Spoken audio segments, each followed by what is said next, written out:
నా బిడ్డ ఎంత డ్రామా క్వీన్ అంటే మీరే చూసేయండి. వాడు ఏడ్చినంతసేపు ఏడుస్తుంది. వాడు బందేయంగానే అసలు వీడు ఎటు వేయండు మా అన్నగాడి వాయిస్ వినబడతలేదు ఏంది అని సైలెంట్ అవుతుంది. నేను చిన్నగా వాడికి సైగిస్తా, నాన్న ఒకసారి మళ్ళీ ఏడు, చెల్లేం చేద్దో చూద్దామని చెప్తా.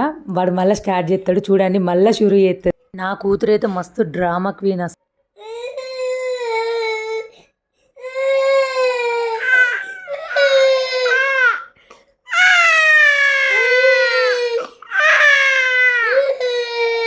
ఎంతైనా బ్లడ్ రిలేషన్ అంతేనేమో, ఒకరు ఏడుస్తే ఒకరు తట్టుకోలేరేమో. అంత చిన్న పిల్ల, జస్ట్ 3 months అంతే. కానీ వాడు ఏడుస్తుంటే ఆ స్పర్శని ఫీల్ అయ్యి ఆమె కూడా ఏడుస్తుందంటే అసలు నాకైతే ఆ రోజు అనిపించింది బాండింగ్ అంటే ఇదే కదా అని. సో వీళ్ళిద్దరిని చూస్తే అట్లా అనిపించింది నాకు.